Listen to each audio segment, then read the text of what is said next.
السلام عليكم ورحمة الله وبركاته. الحمد لله رب العالمين والعاقبة المتقين ولا عدوان إلا على الظالمين وبعد. আলহামদুলিল্লাহ আমরা আলোচনা করছিলাম আল্লাহ তাআলার গুণাবলী সংক্রান্ত নীতিমালা। আল্লাহ তাআলার গুণ কিভাবে সাব্যস্ত করতে হবে, আহলে সুন্নাত ওয়াল জামাত কিছু সুনির্দিষ্ট কায়দা নিয়ম নীতির উপর নির্ভর করছে। কোনো আশওয়াই বা কোনো হযবরল অবস্থা নয়, প্রত্যেকটি কথা তাদের নির্ধারিত। আলহামদুলিল্লাহ আহলে সুন্নাত ওয়াল জামাত প্রত্যেকটি কথাকে তাদের নিয়ম নীতি বেঁধে দিয়েছেন, এর বাইরে চলার কোনো সুযোগ নেই। সুতরাং যারা আমাদের আহলে সুন্নাত জামাত বা আহলুল হাদিস, আসহাবুল হাদিস এবং আহলুল আকীদা সাহিহা বা সালাফুস সালেহ সব একই অর্থে, এই অর্থে যারা সহিহ আকীদার ধারক বাহক, তারা যে সমস্ত আল্লাহর গুণের ব্যাপারে যে সমস্ত নীতিমালায় বিশ্বাসী, সেগুলো আমরা গত 2 পর্বে আলোচনা করেছি। আজকে আমরা শেষ পর্ব আলোচনা করব। আপনাদের মনে থাকতে পারে আমরা ইতিপূর্বে 15টি কায়দা উল্লেখ করেছি। কয়টি কায়দা উল্লেখ করেছি? 15টি কায়দা। আল্লাহর গুণ সম্পর্কে 15টি কায়দা উল্লেখ করেছি। আমি একটা একটা করে বলে যাব যাতে করে মনে রাখতে সুবিধা হয়, পরে বাকিটা বলবো। 1 নম্বর হচ্ছে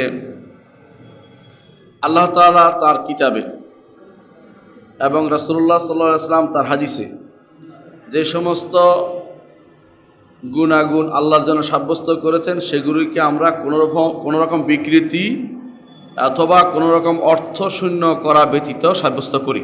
1 নম্বর কায়দা শেষ সংক্ষেপে। 2 নম্বর কায়দা হচ্ছে আল্লাহ তাআলা তার কিতাবে এবং রাসূলুল্লাহ সাল্লাল্লাহু আলাইহি ওয়াসাল্লাম তার হাদিসে যে সমস্ত গুণ আল্লাহর জন্য নয় বলে বলেছেন, সেগুলিকে আমরা আল্লাহর জন্য সাব্যস্ত করি না। 2টি কায়দা শেষ। 3 নম্বর হচ্ছে আমরা বিশ্বাস করি যে যে সমস্ত গুণ আল্লাহর জন্য সাব্যস্ত করতে হবে, সেই গুণগুলির কোনোটি সৃষ্টিকুলের কারো গুণের মতো নয়। সৃষ্টিকুলের কারো গুণের মতো নয়। 3 নম্বর এটা কেমন। 4 নম্বর হচ্ছে আল্লাহ তাআলার যে সমস্ত গুণ আছে, গুণগুলোর প্রকৃত রূপ বা হাকিকত কারো পক্ষে জানা সম্ভব নয়। আল্লাহ তাআলার গুণগুলোর প্রকৃত রূপ বা হাকিকত কারো পক্ষে জানা সম্ভব নয়। 5 নম্বর হচ্ছে, আমরা আবার এগুলো রিপিট করছি মনে রাখার জন্য। 5 নম্বর হচ্ছে আল্লাহ তাআলা যে সমস্ত গুণ আছে, এই গুণগুলি সামান্যতম, সেখানে কোনোটাতে একটু কোনো অপূর্ণাঙ্গতা নেই, সবগুলি পরিপূর্ণ গুণ। 6 নম্বর হচ্ছে আল্লাহ তাআলার গুণগুলো নামের চেয়ে অনেক বেশি। আল্লাহ তাআলার গুণগুলো নামের চেয়ে অনেক বেশি। নামের চেয়ে গুণ অনেক বেশি। 7 নম্বর হচ্ছে আল্লাহ তাআলার গুণ মানুষ বানাইতে পারবে না। গুণ যদি নিতে হয় তাওকীফি, কোরআন এবং হাদিস নির্ভর হতে হবে। কোরআনে কারীম এবং রাসূলুল্লাহ সাল্লাল্লাহু আলাইহি ওয়াসাল্লাম হাদিসের অনুসারেই সেগুলোকে সাব্যস্ত করতে হবে। 7 নম্বর গেল। 8 নম্বর হচ্ছে আল্লাহ তাআলার গুণ সাব্যস্ত করতে হলে কোনো রকমের উপমা দেয়া যাবে না। উদাহরণ পেশ করা যাবে না। যেমন আমার হাতের মতো বা আমার পায়ের মতো এরকম বলা যাবে না। আমার নুজুলের মতো, আমি নামি এরকম বলা যাবে না। অনুরূপভাবে কোনো নির্ধারিত ধর্মগত মৌলিক কথা বলা যাবে না। যেমন মৌলিক কথা কি? আল্লাহর গুণ মানুষের গুণের মতো কাইফা, ধরন নির্ধারণ করা যাবে না। এটাকে বলা হয় ইসবাতু সিফাত বিলা তামসিল ওয়ালা তাকয়িফ। এটা হলো 8 নম্বর। 9 নম্বর হচ্ছে যে সমস্ত গুণ মানুষ আল্লাহর জন্য জিজ্ঞাসা করে, আল্লাহ তাআলা কোরআন হাদিসে উল্লেখ করেন নাই, কিন্তু জিজ্ঞাসা করে। যেমন কি আল্লাহ কি কোনো দিকে আছেন কিনা, আল্লাহ কি কোনো জায়গায় আছেন কিনা, আল্লাহ তাআলা এই সমস্ত গুণ আমরা গত পর্বে আলোচনা করেছি, যেগুলো কোরআন বা হাদিসে আসে নাই, শব্দগুলো আসে নাই, সেগুলো সম্পর্কে যদি কেউ জিজ্ঞাসা করে আমরা কি বলবো? এগুলি হচ্ছে সংক্ষিপ্ত বাক্য, আলফাজ মুজমালা। এগুলি ব্যাখ্যা জিজ্ঞাসা করব। ব্যাখ্যা জিজ্ঞাসা করব। যদি ব্যাখ্যা কোরআন হাদিসের ব্যাখ্যার সাথে মিলে বলবো যে আপনার কথাটা ঠিক আছে, তবে এই বাক্য ব্যবহার করা যাবে না। আর যদি কোরআন হাদিসের ব্যাখ্যার সাথে না মিলে বলবো যে আপনার কথাও ঠিক নেই, বাক্যও ঠিক নেই, আপনার দুইটাই বাদ দিতে হবে। তাহলে 3 অবস্থার মধ্যে এক অবস্থা গ্রহণযোগ্য, 4 অবস্থার মধ্যে কথা ঠিক বাক্যও ঠিক, কথা ভুল বাক্যও ভুল, কথাও ভুল বাক্যও ভুল। কথা ঠিক হলে কোরআন হাদিসে আসছে, কথা ঠিক নেই, কোরআন হাদিসে আসে না, নিজে দিছে, কিন্তু অর্থ ভুল, তাহলে কি করতে হবে? বাদ দিতে হবে পুরোপুরি।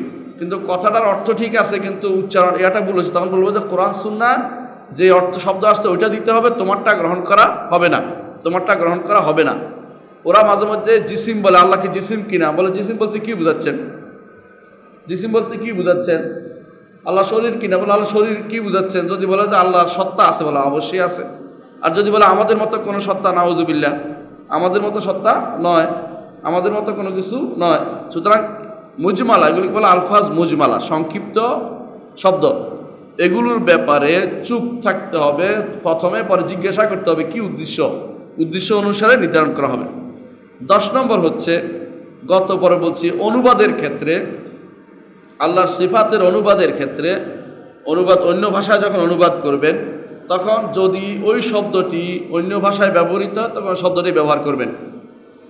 যেমন আল্লাহ ব্যবহার করি, রহমান আমরা ব্যবহার করি, রাহিম ব্যবহার করি, অন্য ব্যবহার করার প্রয়োজন। এই জন্য আমার তাফসিরের মধ্যে দেখবেন আল্লাহ বিসমিল্লাহির রহমানির রহিম অনুবাদে রহমান রহিম আল্লাহর নামে এভাবে লেখা রাখছে, দেখে রাখি, ইচ্ছা করে এটা পরিবর্তন করতে চাচ্ছি।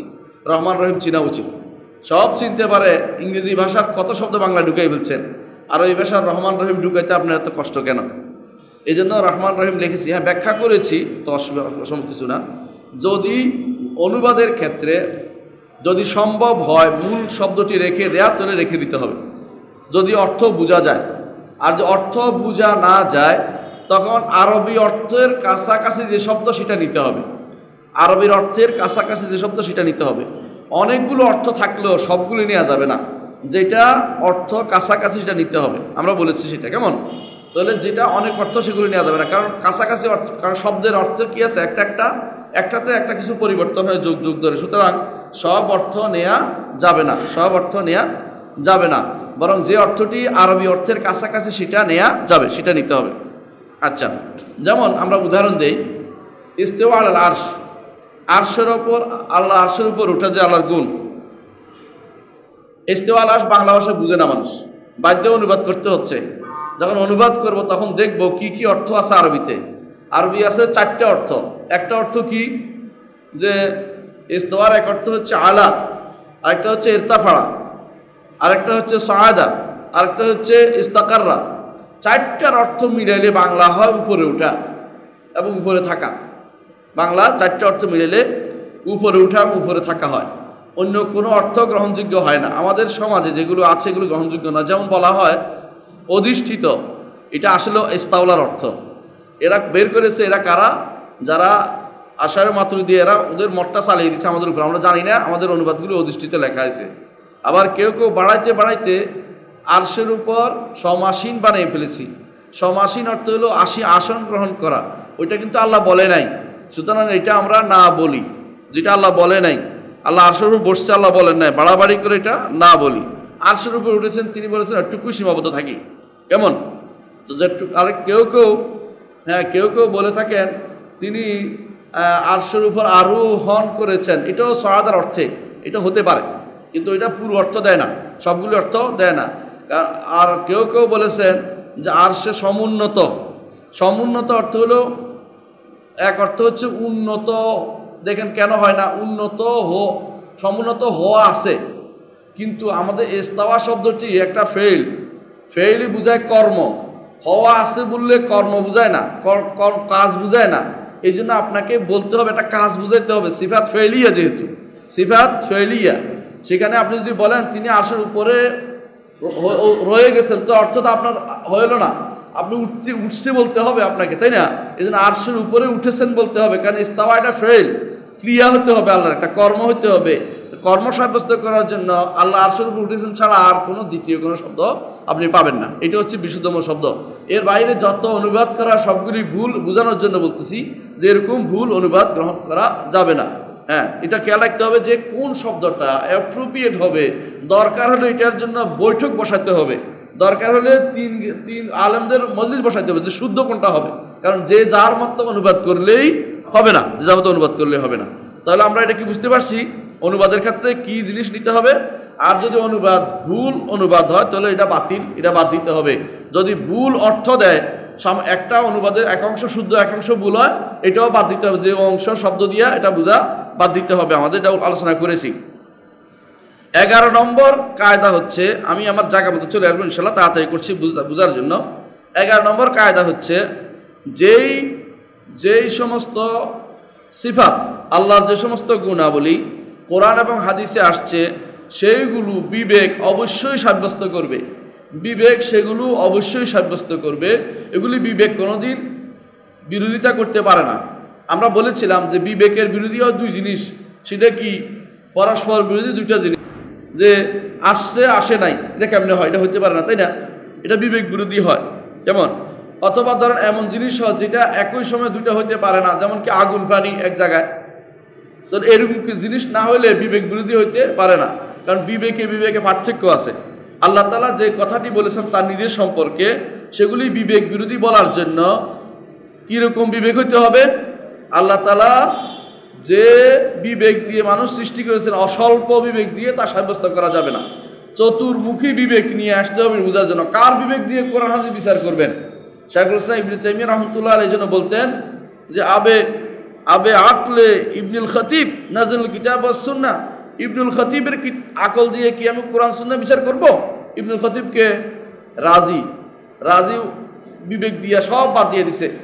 রাজির কথা হলো, যদি কোথাও সিফাতের আয়াত আসে, প্রথমে বলতে হবে যে এটা আয়াত আসলে এটা অপব্যাখ্যা করতে হবে। যদি সিফাতের হাদিস আসে তখন বলতে হবে যে খবর ওয়াহেদ কিনা। খবর ওয়াহেদ হলে বাদ, মানে একজন দুজনে গেলে বাদ প্রথমে।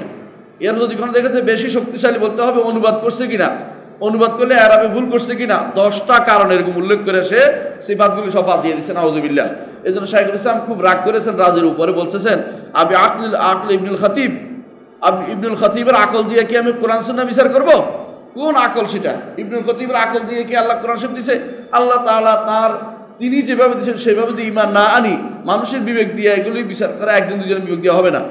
মোট কথা এটাই, কোরআনে কারীম এবং রাসূলুল্লাহ সাল্লাল্লাহু আলাইহি ওয়াসাল্লাম হাদিসে যে সমস্ত গুণ এসেছে, গুণাবলী আল্লাহ, সেই গুণগুলি কোনোটাই বিবেক বিরোধী নয়। সেগুলি কোনোটাই বিবেক বিরোধী হতে পারে না, কারণ বিবেক কে দিছে? আল্লাহ। আর সিফাতগুলি কার? আল্লাহ। ঘোষণা করছে কে? আল্লাহ। সুতরাং বিবেক বিরোধী হওয়ার কোনো মানেই হয় না। যে ব্যক্তি বিবেক বিরোধী বলছে তার বিবেকে সমস্যা আছে, তার বিবেকে সমস্যা আছে। এটাই বিবেককে মনে করতে হবে আমার বিবেকে সমস্যা আছে। আচ্ছা, 12 নম্বর আমরা বলেছি সেটা কি, যে আল্লাহর সিফাত সাব্যস্ত করার ক্ষেত্রে বিস্তারিত বলতে হবে। আর যখন সিফাত কোনো কিছু আল্লাহ সিফাত নাই বলেছে সেখানে বেশি বেশি বলার প্রয়োজন নেই, মৌলিক কথা বলতে হবে। উদাহরণ দিয়েছিলাম, মনে আছে? যে যখন বলবেন হে দানবীর, আপনারা যখন মানপত্র পাঠ করেন কতগুলি গুণ, পজিটিভ গুণ বলেন। আপনারা যখন কারো বদনামি করেন অনেকগুলো নেগেটিভ গুণ বলেন। নেগেটিভ গুণ নাই বলার অর্থ উল্লেখ করলেন কেন? আপনি যদি বলেন যে আল্লাহ তাআলা তিনি চোর নন, ডাকাত নন, তিনি মিথ্যা কথা বলেন না, তিনি এটা বলেন না, এটা করে, এগুলি হচ্ছে বেহুদা কথা। এগুলি বলে অপমান করা হচ্ছে, এগুলি বলে মানুষের মনের ভিতরে এগুলি তুলে দেওয়া হচ্ছে। এগুলি আসবে কেন? এগুলি আসার প্রয়োজন। বলবেন কি, আল্লাহ তুমি রহমান, তুমি রহিম, তুমি গফুর, তুমি গফফার, তুমি সব কিছু দাও, তুমি সাহিবুল ফাদল, কত কিছু আপনি গুণে, ওগুলি বেশি করে বলবেন। নেগেটিভ গুণ সংক্ষেপে বলবেন, পজিটিভ গুণ যত বেশি পারি তত বেশি আমরা বলবো। এটা হচ্ছে আমাদের সিলসিলা, আমরা আলোচনা করব, দেখবেন নেগেটিভ গুণ কেন উল্লেখ করে তারা। আচ্ছা, 13 নম্বর হচ্ছে যে আমরা বলেছি, 13 নম্বর হচ্ছে আল্লাহর প্রত্যেকটি নাম যেগুলো সাব্যস্ত হয়েছে এগুলোতে সিফাত সাব্যস্ত হয়, কিন্তু প্রত্যেক সিফত দিয়ে নাম সাব্যস্ত হয় না। আল্লাহর প্রত্যেকটি নাম দিয়ে সিফাত সাব্যস্ত হয়, কিন্তু সিফত দিয়ে নাম বানানো যায় না। সিফত দিয়ে নাম সবগুলো দিয়ে বানানো যায় না। কিছু কিছু আছে, কারণ আমরা বলেছি কি জন্য সেটা বলতেছি, 14 নম্বর কায়দা উল্লেখ করে। সেটা কি, যে সিফাত 3 ভাবে আসে। একটা হচ্ছে সরাসরি আল্লাহ বলেছে ওয়ালিল্লাহিল ইজ্জাতু ওয়ালিরাসূলিহি ওয়ালিল মুমিনিন। ইজ্জত কার জন্য বলছে? আল্লাহর জন্য সাব্যস্ত করেছে না? কাতাবা রাব্বুকুম আলা নাফসির রাহমা, তোমাদের রব তার নফসের উপর রহমত লিখে দিয়েছেন। রহমত কার? আল্লাহর গুণ না? আলাদা সাব্যস্ত করছে। আবার নাম থেকেও কিছু গুণ আসে, আবার কিছু গুণ সিফাত থেকেও আসে, কিছু গুণ সিফাত কিছু গুণ কর্ম থেকেও আসে, ফেল থেকেও আসে। তাহলে বোঝা গেল সিফাত আসে সরাসরি আল্লাহ কোরআন হাদিসে সিফাতের কথা বলা হয়েছে, অথবা সিফাত আসে কি থেকে? নাম থেকে, অথবা সিফাত আসে কর্ম থেকে। কিছু কিছু সিফাত আসে, সবগুলি না, সব কর্ম থেকে আসে না। যেগুলি মুআফেক, যেগুলি আল্লাহ তার রাসূল ব্যবহার করেছেন, সেগুলি শুধুমাত্র আসবে, নিজে বানানো যাবে না, এটা আসবে এরপরে। তাহলে এটা পাইলাম আমরা। এরপরে আমরা সর্বশেষ যেটা 15 নম্বর যেটা পড়েছি, সেটা হচ্ছে সর্বশেষ যেটা গত দর্শে ছিল, সেটা ছিল আল্লাহর গুণগুলো, এগুলি দিয়ে আশ্রয় চাওয়া যাবে, আল্লাহর গুণের আশ্রয় নেওয়া যাবে। কেমন কেমন আশ্রয়? কেমন? রাসূলুল্লাহ সাল্লাল্লাহু আলাইহি ওয়াসাল্লাম তিনি কি বলেছেন? আউযু বিইজ্জাতিল্লাহি ওয়া কুদরাতিহি মিন শাররি মা আজিদু ওয়া হাদির। আল্লাহর ইজ্জতের আশ্রয় নিচ্ছি, আল্লাহর ইজ্জতের আশ্রয় নিচ্ছি। তারপরে আল্লাহর আউযু বিইজ্জাতি ওয়া কুদরতের আশ্রয় নিচ্ছি। দেখছেন না? তাহলে আল্লাহর গুণগুলোর আশ্রয় নেওয়া যাবে। অনুরূপভাবে আল্লাহ তাআলার গুণগুলোর শপথ করা যাবে। যেমন একজন মানুষ বলবে যে আমি আল্লাহর কালামের শপথ করে বলছি, অথবা একজন মানুষ বলবে আল্লাহর ইজ্জতের শপথ করে বলছি, আল্লাহর রহমতের শপথ করে বলছি। হ্যাঁ, এই জাতীয় আল্লাহর প্রত্যেকটি গুণের শপথ করা যাবে, গুণের কাছে আশ্রয় প্রার্থনা করা যাবে। দুইটা জিনিস আমাদের কায়দা, এই কিসের কায়দা? আমাদের সিফাতের কায়দার মধ্যে একটা গুরুত্বপূর্ণ কায়দা হচ্ছে যে আল্লাহর নামের কাছে যেমনিভাবে আশ্রয় প্রার্থনা করা যাবে, আল্লাহর নামের কাছে, আল্লাহর নাম দিয়ে যেমন শপথ করা যাবে, আল্লাহর গুণের কাছে আশ্রয় প্রার্থনা করা যাবে, আল্লাহর গুণেরও শপথ করা যাবে। তাহলে এটা একটা অতিরিক্ত জিনিস সবাই মাথায় রাখতে হবে। আচ্ছা, 16 নম্বর আজকে এখান থেকে আমরা পড়ব, সেটা হচ্ছে আল্লাহর নাম, আল্লাহর গুণ, আল্লাহর কর্ম, দুইটার মধ্যে পার্থক্য করবেন কি করে? আল্লাহর গুণ এবং আল্লাহর কর্মের মধ্যে পার্থক্য করবেন কি করে? যা কিছুই আল্লাহর দিকে সম্পর্কযুক্ত হয়, যা কিছুই আল্লাহর দিকে সম্পর্কযুক্ত হয়, আল্লাহর দিকে সম্পর্কযুক্ত হয় কত কিছু আছে, তার হিসাব আছে কি? বাইতুল্লাহ আছে না, নাকাতুল্লাহ আল্লাহর ঘর, আল্লাহর উষ্টি, কোরআনে আসছে, কোরআনে আসছে এগুলো। আচ্ছা, আব্দুল্লাহ আল্লাহর বান্দা, তাই না? এগুলির মধ্যে যেগুলো আলাদা, আল্লাহর ঘর আলাদা না? আমাদের পৃথিবীর ভিতরে না, পৃথিবীর ভিতরে না? নাকাতুল্লাহ উষ্টি যেটা, এটা আলাদা না? আল্লাহর বান্দা আলাদা না? যেগুলো আলাদা সত্তা, সেগুলো আল্লাহর গুণ নয়, সেগুলো আল্লাহর সৃষ্ট জিনিস। যেগুলো আলাদা, বুঝছেন কি না? আলাদা, সেগুলো আল্লাহর গুণ নয়, সেগুলি কি? সৃষ্ট জিনিস, সেগুলো সৃষ্ট। আর যেগুলো আল্লাহ তাআলা থেকে আলাদা বুঝাচ্ছে না, সেগুলো আল্লাহর গুণ। যেমন তিনি আরশের উপর উঠেছেন, এটা কি আলাদা কিছু? তার সাথে কর্মের সাথে জড়িত, এই কর্ম তার গুণ, এই কর্ম কি? তার গুণ। তিনি প্রথম আসমানে নেমে আসা তার সাথে সংশ্লিষ্ট, বাইরে আলাদা হয় নাই, আলাদা কিছু নাই, এই জন্য এটা কি? তার গুণ, এটা তার গুণ। বুঝতে পারছেন? তিনি মানুষকে দয়া করেন, রহমত করেন, রহমত কি? তার গুণ। যেগুলো আলাদা হয়ে যায় নাই, আলাদা একটা সত্তা হয়ে যায় নাই, সেগুলো হচ্ছে কি? তার গুণ। আর যেগুলো আলাদা করে দেয়া হয়েছে, সেগুলো হচ্ছে তার কর্ম। যেমন আমাদেরকে তিনি সৃষ্টি করেছেন, কেমন? সৃষ্টি করা তার গুণ। সৃষ্টি যখন করেছেন, আমরা আলাদা হয়ে গেছি, এখন কি? এখন এটা কর্ম। বুঝতে পারছেন? এটা আমরা গত পর্বে একটু ইঙ্গিত দিয়েছিলাম, আজকে এটা একটা নীতি হিসাবে আমরা উল্লেখ করলাম। 16 নম্বর নীতি হচ্ছে এটা। সুতরাং যাই আল্লাহর দিকে সম্পর্কযুক্ত করে, সেটাই আল্লাহর কি নয়? গুণ নয়। এটা মনে রাখতে হবে। এই জন্য অনেকে বলে থাকে ঈসা আলাইহিস সালামের অনুসারী যারা, এদের কি বলা হয় বর্তমানে, দাবি করে আর কি, ওরা তো ঈসার অনুসারী না, খ্রিস্টান। ওরা বলে যে কোনটা উত্তম? তোমাদের নবী তো সৃষ্ট, আর আমাদের ঈসা তো আল্লাহর রূহ, তা তো নবী বলে না, রূহুল্লাহ। কি জবাব দিবেন এটা? আমরা বলে বিশ্বাস করতে বলবো যে রূহুল্লাহ যেটা আপনি যেটা বলতেছেন, আল্লাহ তার রূহ মিনহু বলছে, ফানাফাখনা ফিহি মির রূহিনা, এই রূহ তো সৃষ্ট জিনিস, আপনি সালাকি করতেছেন ওইটাও সৃষ্ট, আমাদের নবীও সৃষ্ট, সবাই সৃষ্ট, আল্লাহ ব্যতীত সবই সৃষ্ট, সুতরাং আপনি ওইটা দিয়ে সালাকি করতে পারবেন না। আবার বলে যে কালিমাতুল্লাহ, এরা তো আল্লাহর কালিমা, বাণী, তো আল্লাহর বাণী তো কি, আল্লাহর বাণী তো আল্লাহর সিফাত, তোমাদের নবী তো এটা আসে নাই, আমাদের নবী উপরে বলতে চায়, কি জবাব দিবেন? হ্যাঁ, বলবেন যে আল্লাহর বাণী দ্বারা সৃষ্ট তিনি, আল্লাহর বাণী নয়, আল্লাহর বাণী দ্বারা তাকে সৃষ্টি করা, সেটা কি কুন পাইয়া কুন, কুন বলার কারণে হয়ে গেছে, সুতরাং ওরা সালাকি করে কিছু বাড়াইতে পারবে না। যখন এরকম করে আপনাদের জবাব রেডি থাকতে হবে যে কালিমাতুল্লাহ আয় খুলে কাবে কালিমাতিল্লাহ, আল্লাহর নির্দেশে নফখা ইলাহিয়া সে তৈরি হয়েছে। এর অর্থ এই নয় যে তৈরি হয়ে গেছে, আলাদা হয়ে গেছে, এখন যেহেতু এটা সত্তা হয়ে গেছে, এখন সৃষ্ট হয়েছে, এখন আর কালেমাটা সে অবস্থায় নাই। আল্লাহ যখন কুন বলেছেন তখন আল্লাহর সিফা, কিন্তু কুন বললে যেটা হয়ে যাবে ওইটা আল্লাহর সিফা নয়, সুতরাং ঈসা আল্লাহর সিফা নয়, তোমরা সালাকি করার কোনো সুযোগ পাইবে না, এটা তাদেরকে বলতে হবে। বুঝতে পারছেন? এটা আমি দেখছি ওরা এখনো এই সন্দেহ তৈরি করে বিভিন্ন জায়গাতে, মানে মুসলমানদেরকে দিয়ে মুসলিমদের দিয়ে বিভ্রান্ত করতে চায়। আচ্ছা, 17 নম্বর সিফা হচ্ছে, 17 নম্বর কায়দা হচ্ছে, 17 নম্বর সিফাতের 17 নম্বর কায়দা হচ্ছে আল্লাহর সিফাতের আয়াতগুলো, এবং আল্লাহ আয়াতগুলো সবই তো মুতাওয়াতির, তাই না? আয়াত তো কোরআন আয়াত তো মুতাওয়াতির ছাড়া নাই, না আছে মুতাওয়াতির।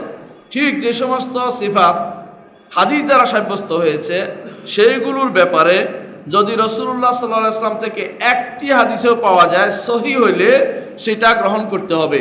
খবর ওয়াহেদ নাম দিয়ে এটা বাদ দেওয়া যাবে না, যেটা আশারি ও মাতুরিদিরা করে থাকে। তারা বলে এগুলি খবর ওয়াহেদ, এগুলি একটা হাদিস বা একটা হাদিস এই জায়গায় গ্রহণযোগ্য না, এটা ঠিক নয়। বরং আকীদার ক্ষেত্রে একটি সহি হাদিসও গ্রহণযোগ্য। আকীদার ক্ষেত্রে হাদিস একটা সহি হইলেও সেটাও নিতে হবে, এটাই নিতে হবে। এইটাকে সহি হওয়া অর্থই হচ্ছে এটা আমার না ওয়া সাল্লাম না, আমরা এটা মানলাম, আমরা এটা গ্রহণ করে নিলাম, সামি'না ওয়া আতা'না, শুনলাম এবং আমরা এটাকে গ্রহণ করে নিলাম, এটার উপর থাকতে হবে। সামান্য এই খবর ওয়াহেদ নাম দিয়ে এটাকে বাদ দেওয়ার কোনো সুযোগ নাই। এটা হচ্ছে তাদের কাজ, যারা কোরআন সুন্নাহর অনুসরণ করতে চায় না, তারা শুধুমাত্র খবর ওয়াহেদের ধোঁয়া তোলে। এরা আমলের ক্ষেত্রে কি করে, তারা দেখেন একদিকে তারা দুর্বল হাদিসের উপর আমল করে, আবার বানোয়াট হাদিসের উপর আমল করে, কিন্তু যখন আপনি সহিহ হাদিস নিয়ে আসবেন তখন বলবে যে খবর ওয়াহেদ। এটাই হচ্ছে ফিতনার কারণ। দুনিয়ার বুকে যারাই এরকম ফিতনাবাজ, বেশিরভাগই ফিতনা তোলে, আপনাকে সহিহ হাদিস দিলে বলবে খবর ওয়াহেদ। আরে তোমারে খবর ওয়াহেদ শুনবে না কে বলছে? খবর ওয়াহেদ শুনে সাহাবায়ে কেরাম ঈমান আনছে, লক্ষ লক্ষ মানুষ, একজন সাহাবী এসে মানুষদেরকে ঈমানের পথে দাওয়াত দিয়েছে, সবাই ঈমান আনছে। রসুল একা একা বাজারে ঘুরে ঈমানের দাওয়াত দিয়েছে, সবাই ঈমান আনছে, তাই না? তারপরে রসুলের সাহাবী এসে সালাত আদায় করছে মসজিদ নবীতে, এরপরে এসে কোবাতে আসছে, কেউ আসছে কিবলাতাইন মসজিদে আয়েশা বলছে কি যে আমি সাক্ষ্য দিচ্ছি আমরা রসুলের সাথে কাবার দিকে ফিরে সালাত আদায় করছি। সঙ্গে সঙ্গে সালাতের ভিতরে সাহাবায়ে কেরাম ঘুরে গেছে, আমল করছে কি করে নাই? করছে। তাহলে খবর ওয়াহেদের ধোঁয়া তোলে আমল বন্ধ করা যাবে না। এবং খবর ওয়াহেদ হুজ্জাতুন ফিল আকায়েদ ওয়াল আহকাম, আকীদা এবং বিধানের মধ্যে খবর ওয়াহেদ হচ্ছে হুজ্জত, প্রমাণ। শেখ নাসিরউদ্দিন আলবানী রহমতুল্লাহ আলাইহি এর উপরে একটা কিতাব লিখছেন। এই কিতাবটা সবাই নামিয়ে পড়বেন যারা আরবি জানেন, আর যারা আরবি জানেন না তারা সম্ভবত বাংলায় আছে কোথাও, সম্ভবত islamhouse.com থাকতে পারে, এটা নামিয়ে পড়বেন যে আকীদা এবং শরিয়া সব জায়গাতেই আমাদেরকে খবর ওয়াহিদের উপর আমল করতে হবে, যদি সেটা কি হয়? শুদ্ধ হয়, যদি সেটা সহিভাবে সাব্যস্ত এর অর্থ হচ্ছে, সহিভাবে সাব্যস্ত হওয়ার অর্থই হচ্ছে আলহামদুলিল্লাহ, ঠিক আমাদের দিন পরিপূর্ণ, দিনের কোনো কিছু হারিয়ে যায় নাই। আর যদিও দুর্বল হয়, মিথ্যা হয়, মনে করবেন যে এগুলি চেষ্টা করেছিল শয়তান লাগিয়ে দিতে, আলহামদুলিল্লাহ আমাদের ইমামরা সেগুলিকে ঝেঁটে বিদায় করে দিয়েছে, সেগুলি আমাদের কোনো প্রয়োজন নাই। দুর্বলের মায়া ত্যাগ করতে না পারলে, বানোয়াটের আশা ছেড়ে দিতে না পারলে সহি আকীদা আসার কারো সম্ভাবনা নাই। এগুলো শুধু নামমাত্র সহি আকীদা দাঁড়িয়ে হবে। 18 নম্বর কায়দা হচ্ছে আল্লাহর সিফাতগুলোর আমরা অর্থ জানি। আমরা কি জানি? অর্থ জানি। ইয়াদ অর্থ কি? হাত, জানি না? জানি, কিন্তু একটা জিনিস জানি, এটা ধরন জানি না। ইয়াদের ধরন আমরা কি জানি? ধরন জানি না, কিন্তু হাত জানি। আল্লাহ তাআলা বলছেন, তা হাদিসে আছে, রাসূলুল্লাহ সাল্লাল্লাহু আলাইহি ওয়াসাল্লাম বলেছেন, জাহান্নাম পূর্ণ হবে না, জাহান্নাম পূর্ণ হবে না যতক্ষণ পর্যন্ত না সে বলবে আরো দাও, আরো দাও। এরপর আল্লাহ তাআলা তার পা রাখবেন, হাত্তা ইয়াদাল জাব্বারু কাদামাহু, আল্লাহ তাআলা তার পা রাখবেন। ফায়াকুলু কাত কাত ফায়ানজাউ বাদু আলা বাদ, মিলে যাবে, মুখ বন্ধ হয়ে যাবে, আর বলবে যে আমি পূর্ণ হয়ে গেছি, পূর্ণ হয়ে গেছি। আমরা হাদিস পাচ্ছি, বুখারীর হাদিস, সেটাকে বাদ দিয়ে যদি কোনো কেউ অপব্যাখ্যা করে আমরা এটা গ্রহণ করব না। আমরা বলবো যে আল্লাহর পা আছে, তিনি জাহান্নামের মুখে সেটা রাখবেন, বন্ধ হবে সেটা। সেটা কিভাবে ধরন আমরা জানি না, ধরন আমরা, তবে অর্থ আমরা জানি। আমরা আল্লাহর চোখের কথা বলা হয়েছে, চোখের অর্থ আমরা জানি। আইন বলা হয়েছে, আইন অর্থ চোখ, আমরা বিশ্বাস করি। সেই চোখ আমার চোখ হওয়া জরুরি নয়। আমার চোখে কি লাগে? হ্যাঁ, কালো পুত্রি লাগে, সাদা পুত্রি লাগে, কত কিছু লাগে, তাই না? আমরা আল্লাহর জন্য এরকম কিছু বলি না। আমরা বলি চোখ ধরন আমরা জানি না, তবে চোখ অর্থ সাব্যস্ত করি। অর্থ সাব্যস্ত করা না হলে মূলত অস্বীকার করাই হয়। যারা অনেকেই দেখবেন বলে যে হ্যাঁ আল্লাহ তো আইন বলছে, আইন বললাম, আইন বললে অস্বীকার করা হয়েছে, কারণ আল্লাহ আসল কথা আনেন নাই, কিছুই বুঝেন নাই। আল্লাহর দিন কোরআন নাজিল হয়েছে হেদায়েতের জন্য, আর আপনি অর্থ না করে পড়ে চলে আসলেন, তাহলে আপনি কিসের হেদায়েত পাইলেন? হ্যাঁ, সাহাবায়ে কেরাম অর্থ না বুঝে সামনে এগুতেন না, বছর পর বছর ধরে কোরআন বুঝতেন। তো কি বুঝতেন যদি কেন এগুলি কেমনে ফালাই থাকতেন? তারা বুঝছেন, অর্থ বুঝতেন বলেই তারা ধরন নিয়ে ধরন জিজ্ঞাসা করেননি। সর্বপ্রথম ধরন জিজ্ঞাসা করেছিল রাবিয়াতু ইবনু রাই, মদিনার ইমাম ছিলেন। তার সামনে এক ব্যক্তি এসে বললেন যে আল্লাহ কিভাবে আরশের উপর ওঠেন, ধরন জিজ্ঞাসা করতেছে। তিনি বললেন যে এটা বের করে দাও আমার মজলিস থেকে। ইমাম মালিকও তাই করেছেন, বলছেন অর্থ জানা আছে, ধরন জানা নেই, কেউ যদি কোনো ধরন জিজ্ঞাসা করে তারে মজলিস থেকে বের করে দাও। কেন? মানে সে মানুষের মধ্যে ফিতনা তৈরি করবে। এরকম বহু ছেলে, কয়েকদিন থেকে এক ছেলে আমাকে শুধু প্রশ্ন করতেছে আল্লাহর নামগুলি কেমনে হইল। চিন্তা করে দেখেন, তার আর প্রশ্ন শেষ হয়ে গেছে। আল্লাহর নাম, আল্লাহর নিজের নাম নিজে আমাদের জানিয়েছেন, কেমনে হইলো মানে? আচ্ছা আচ্ছা, তা বলতেছে তাহলে আমাদের নাম তো আমাদের বাবা মা রাখছে, আমাদের এটা তো আপনি কিয়াস করতেছেন, আপনারা কেউ কিয়াস করতে বলছে, নিজে কিয়াস করে বিপদে পড়ছেন। আমি তো বিপদে আছি। বিপদে পড়েন কেন? আপনি বিপদে পড়েন কেন? আপনাকে বলছি যেটা আল্লাহ বলছে এটা বিশ্বাস করেন, তার নাম এটা, তার নাম তিনি নিজে আমাদের জানিয়েছেন।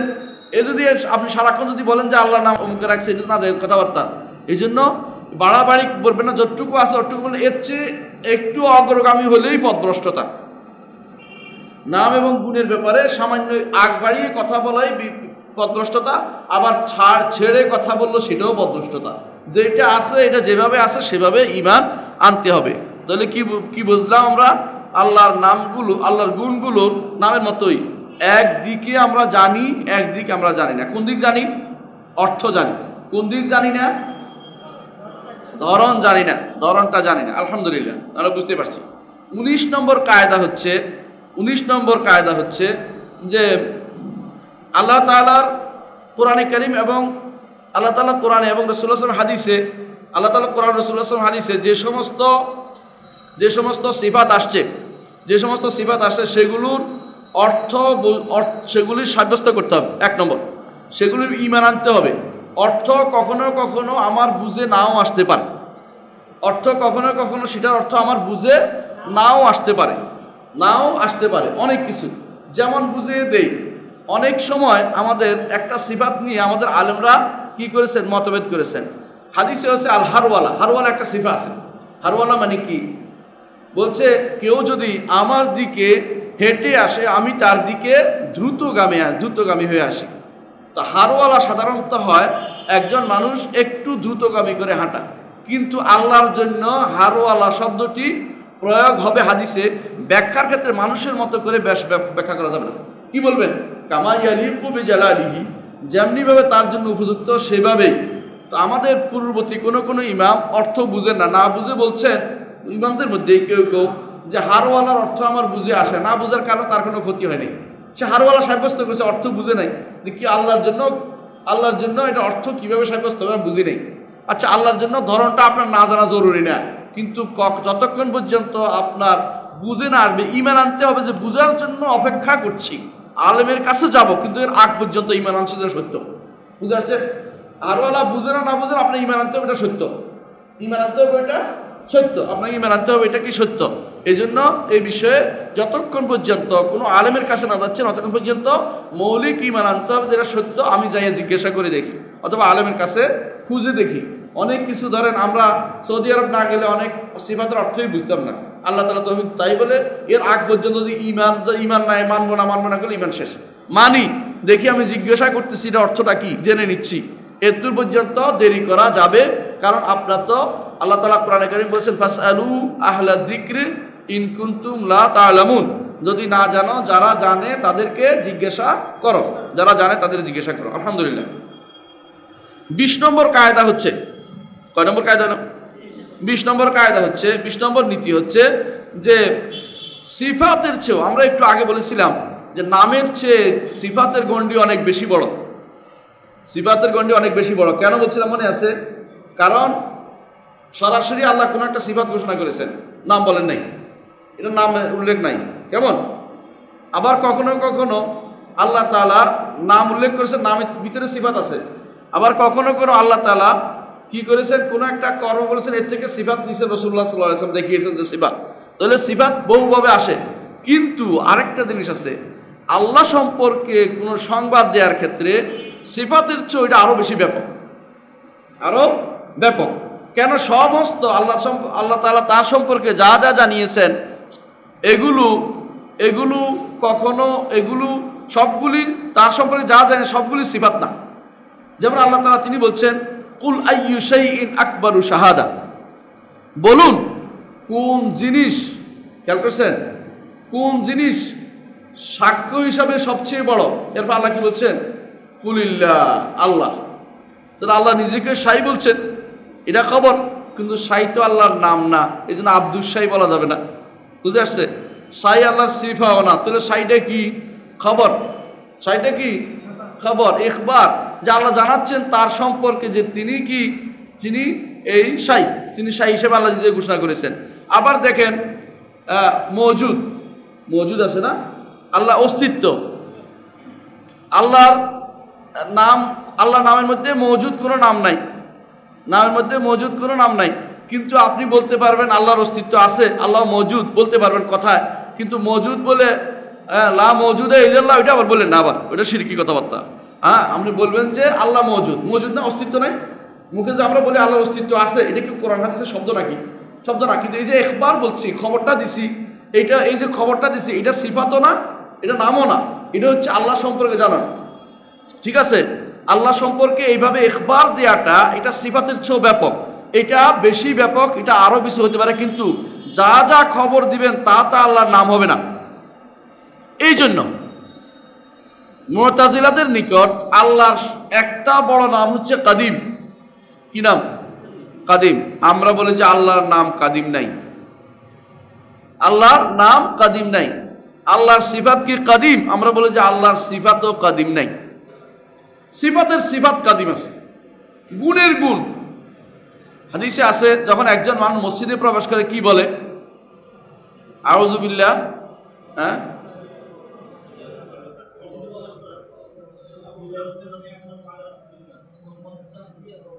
বাস মসজিদে ঢুকার দোয়াতে কমে গেল না? আউযু বিল্লাহিল আযীম ওয়া ওয়াজহিল কারীম, ওয়া সুলতানিহিল কাদিম। খেয়াল করেছেন আপনি? তাহলে মসজিদের দোয়া আছে, কিন্তু একটু আমরা পড়ি না আর কি। আউযু বিল্লাহি বিসমিল্লাহ দুইটাই আছে, আউযু বিল্লাহিল আযীম ওয়া ওয়াজহিল কারীম ওয়া সুলতানিহিল কাদিম মিনাশ শাইতানির রাজীম বিসমিল্লাহ ওয়ালহামদুলিল্লাহ ওয়াসসালাতু ওয়াসসালামু আলা রাসূলিল্লাহ আল্লাহুম্মা গফিরলি যুনুবি ওয়াফতাহলি আবওয়াবা রাহমাতিকা। এই সবটা হচ্ছে আল্লাহর মসজিদে ঢোকার দোয়া। আমরা একটু শিখছি আল্লাহুম্মা আফতাহলি আবওয়াবা রাহমাতিকা, আর কোনো খবর নাই।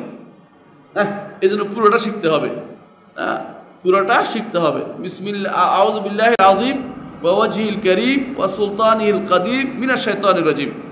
এখানে আমাদের দরকার যেটুকু একটুকু আনি। আমি কোনো ওয়াজে আসি নাই, জরুরি মাসালা আসছি, ছাত্রদের জন্য গুরুত্বপূর্ণ ঘোষণা এটা, যে এখানে আমি ক্লাসে ওয়াজ করি না। স্যার একটু ওয়াজ শুনতে চাইলে ওয়াজ না, তুই এখন ক্লাস শোন।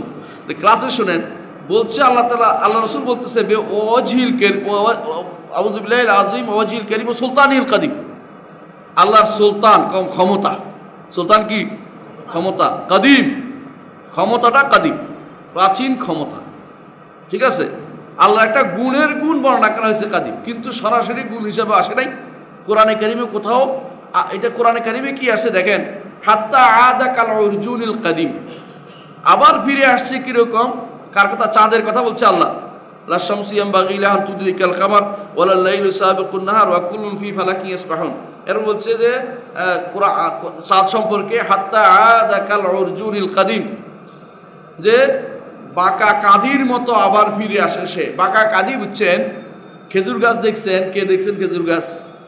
মাশাআল্লাহ, খেজুর গাছের যখন সেটা পুরান হতে থাকে তখন এরকম বাঁকা হয়ে যায়, বাঁকা হয়ে যায় না?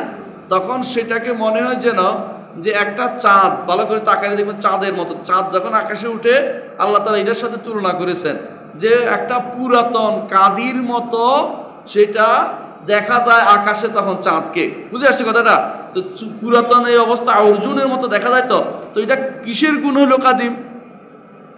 একটা কাঁধির, একটা গাছের, খেজুর গাছের ইয়ার মতো, কেউ কেউ শাখা, কেউ কেউ এটার মতো, যেই হোক এটার মতো। তাহলে এটা তো একটা সৃষ্টির গুণ, কাদিম, আল্লাহর গুণ হলো না। অথচ মুতাজিলারা মনে করে আল্লাহর সবচেয়ে বড় গুণ একটাই, সেটা হচ্ছে কাদিম। কি ভুল দেখেন, আমরা বলি যে হ্যাঁ আল্লাহ কাদিম বলা যাবে, কিন্তু এটা আর আল্লাহর গুণ নয়। কারণ গুণ বললে আল্লাহর কাদিমের বিপরীতে যেটা আসবে সেটা কি? আল আউয়াল, আল আউয়াল। আল্লাহ নিজের গুণ বলছে ওয়াল আউয়ালু ওয়াল আখির। আউয়ালটা হচ্ছে শুদ্ধ, কাদিমটা হচ্ছে আপেক্ষিক জিনিস। কাদিমটা পুরাতন হচ্ছে আপেক্ষিক জিনিস। কয় যে হাজা লিবাস কাদিম, পুরান কাপড়। পুরান কাপড় যেদিন প্রথম কিনছে সেদিন পুরান ছিল, এটা ধীরে ধীরে পুরান হয়ে গেছে। আবার যখন কিনবেন তখন এটা পুরান। নতুন একটা কিনলে অটোমেটিক এটাকে পুরান বলতে হয় মানুষ চিনার জন্য, কিন্তু এটা আল্লাহর গুণ নয়। আল্লাহ হচ্ছে আউয়াল, এমন নয় যে আপেক্ষিক, আপেক্ষিক প্রাচীন নয়, বলেন তিনি সর্বপ্রাচীন। এই জন্য তার গুণটা হচ্ছে আল আউয়াল। এই জন্য আব্দুল কাদিম নাম রাখা যায় না, আব্দুল আউয়াল নাম রাখা যায়। বুঝছেন তো?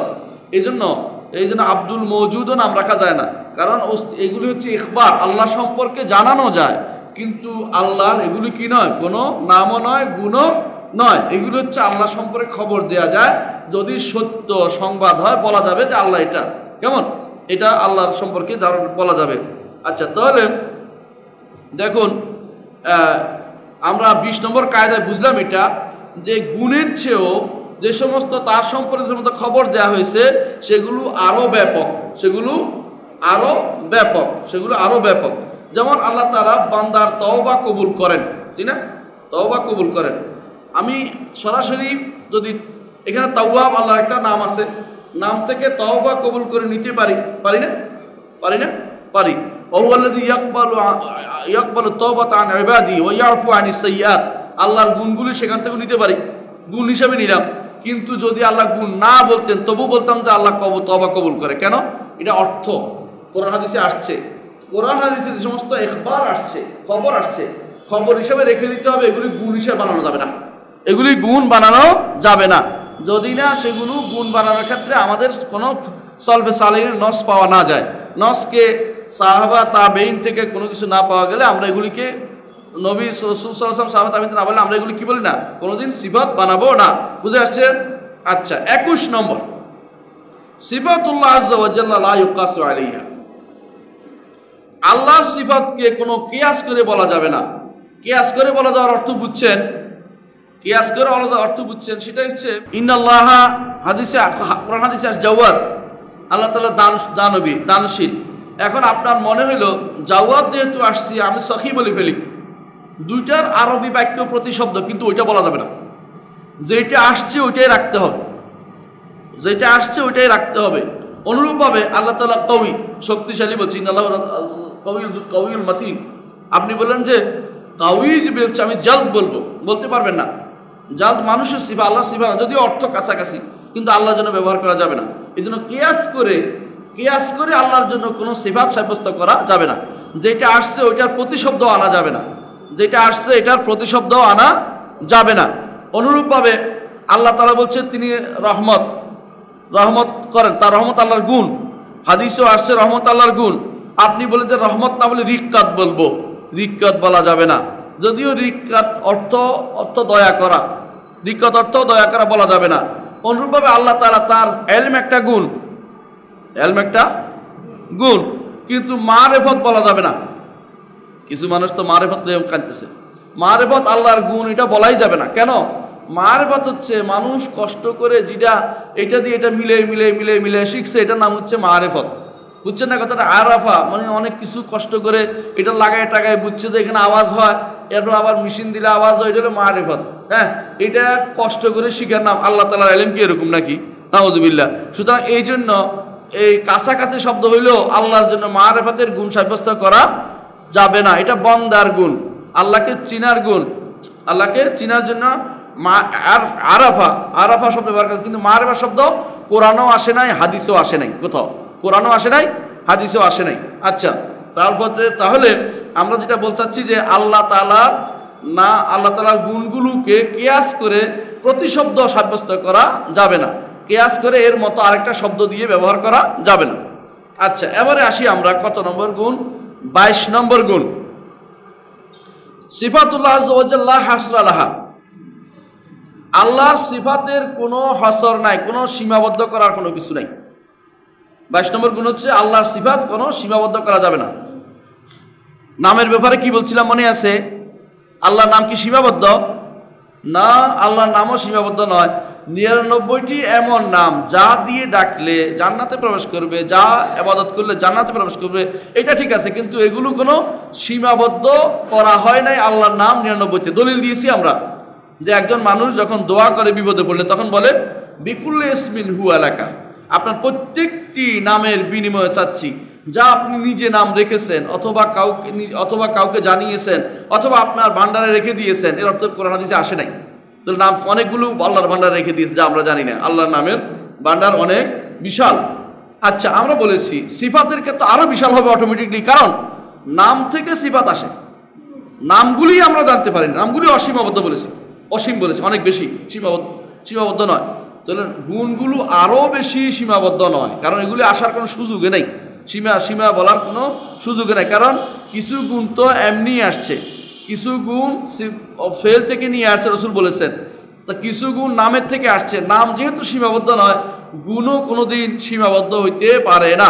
আল্লাহর গুণের কোনো শেষ নেই, আল্লাহর গুণের কোনো শেষ নেই। এই জন্য হাদিসে আছে, রাসূলুল্লাহ সাল্লাল্লাহু আলাইহি ওয়াসাল্লাম বলেছেন, কিয়ামতের মাঠে মানুষ যখন, আমরা সবাই মানুষ হলে মনে করে, অনেক সময় মনে করে অন্য লোকেরা, আমরা না, আপনারা আমরা সবাই যখন কিয়ামতের মাঠে রাসূলুল্লাহ আমরা যাব কার কাছে? আদমের কাছে, যে আপনি আল্লাহর কাছে সুপারিশ করুন, আল্লাহ যেন আমাদেরকে বিচার ফয়সালা করে এই বিপদ থেকে উদ্ধার করে দেন। আমরা খুব কষ্টে আছি, কারো নাক পর্যন্ত, কারো মুখ পর্যন্ত, কেউ ডুবু অবস্থা, হাবুডুবু কাচ্ছে ঘামের ভিতরে। এই অবস্থা আল্লাহ যেন আমাদেরকে কি করেন, এর থেকে একটু উদ্ধার করেন, বিচার করে দেন। তখন আমরা আদমের কাছে যাব। আদম আলাইহিস সালাম কি বলবেন? লাস্তু হুনাকুম, আমি এই কাজের জন্য নই, কারণ আমি একটা ভুল করেছিলাম। যদি জিজ্ঞাসা করে আমার কোনো উপায় নেই। তারপর বলবো, আমরা আসবো কার কাছে? নূহের কাছে। নূহ বলবেন যে লাস্তু হুনাকুম, এই কাজের জন্য আমি নাই, আমি আমার ছেলের জন্য সুপারিশ করছিলাম, আল্লাহ যদি সেটা জিজ্ঞাসা করে আমার উপায় নেই। তারপর আমরা কার কাছে যাবো? ইব্রাহিম আলাইহিস সালামের কাছে। ইব্রাহিম আলাইহিস সালাম বলবেন যে আমি তো না, আমি এই কাজের জন্য নয়, কারণ আমি কি করেছিলাম? 3টি ব্যাপারে ঘুরিয়ে পেঁচিয়ে বলেছিলাম, যদি আল্লাহ জিজ্ঞাসা করে ঘুরাইছত পেঁচাইছত কেন, আমার কোনো উত্তর নাই, আমি এটা করতে পারবো না। তারপর আমরা যাব কার কাছে? মুসা আলাইহিস সালাতু ওয়াস সালামের কাছে। তিনি বলবেন যে আমি তো এক লোককে চট দিয়েছিলাম, মরে গেছে, যদি জিজ্ঞাসা করে আমার উপায় নেই, আমি এই কাজের জন্য নই। তোমরা যাও কার কাছে? ঈসার কাছে। ঈসা আলাইহিস সালাতু ওয়াস সালামের কাছে গেলে তিনি বলবেন যে আমি এই কাজের জন্য নই, তবে তুমি তার দোষ বলবেন না, কারণ তার কোনো দোষ উল্লেখ করার মতো কিছু নেই, নিজের এটা বলবেন না। তিনি সরাসরি বলবেন তোমরা ভুল জায়গায় এসেছ, তোমরা এমন এক লোকের কাছে যাও যার আগের এবং পরে সব গুনাহ ক্ষমা করে দেয়া হয়েছে। লিয়াগফির লাকাল্লাহু মা তাকাদ্দাম মিন যামবি ওয়া মা তাআখার। এটা হচ্ছে মুহাম্মদুর রাসূলুল্লাহ সাল্লাল্লাহু আলাইহি ওয়াসাল্লাম। আর তারপর আমরা যাব তার কাছে। এবারে আসছি আসল জায়গায়, এটা কাহিনী বললাম এতক্ষণ। আসল জায়গা কি? তখন আমরা এসে যখন মুহাম্মদুর রাসূলুল্লাহ সাল্লাল্লাহু আলাইহি ওয়াসাল্লামের কাছে আসব, তখন রাসূলুল্লাহ সাল্লাল্লাহু আলাইহি ওয়াসাল্লাম বলেন ফা আযহাবু, আমি যাব, ও আখার, আমি বলবো আনা লাহা, আমি এই কাজের জন্য আসি, আমি করব। এটা হচ্ছে মাকামে মাহমুদ, এটাই হচ্ছে ওয়াসিলা।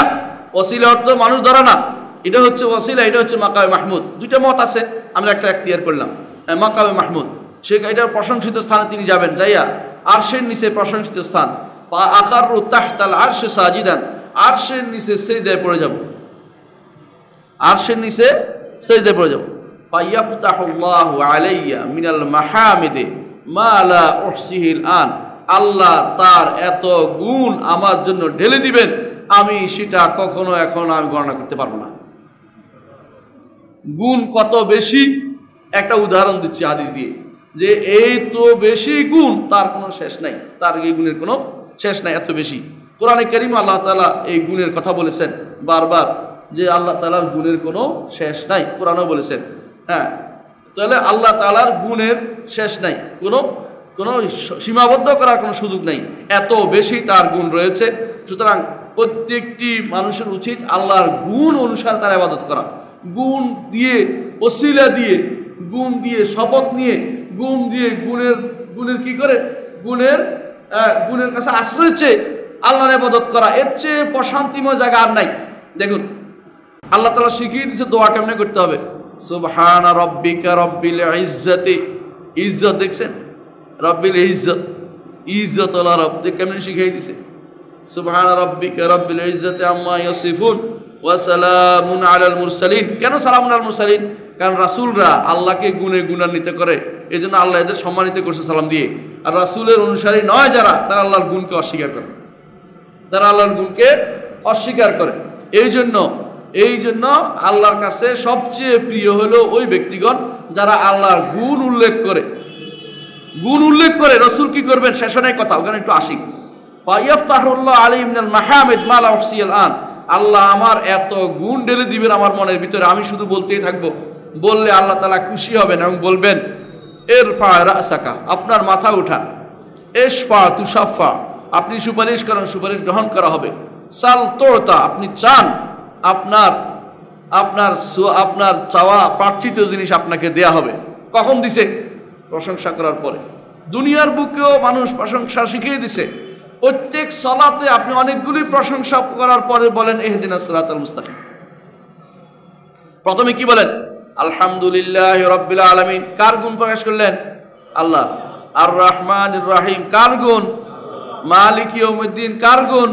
আল্লাহ। এরপর বলছেন ইহদিনাস সিরাত ইয়াকা না'বুদু ওয়া ইয়াকা নাস্তাঈন, আল্লাহ আপনার কাছে দাসত্ব প্রকাশ করছি, আপনার কাছে সাহায্য চাচ্ছি, আল্লাহ তুমি না দিলে কেউ দিবে না। এরপর ইহদিনাস সিরাতাল মুস্তাকিম, আমাকে সিরাতাল মুস্তাকিম দান করো। এতগুলি গুণ বর্ণনার পরে চাইতে হয়, এতগুলি গুণ বর্ণনার পরে আল্লাহ এটা প্রিয় হচ্ছে। এই জন্য আল্লাহর কাছে সবচেয়ে বেশি প্রিয় হচ্ছে যারা আল্লাহর গুণ বর্ণনা করে।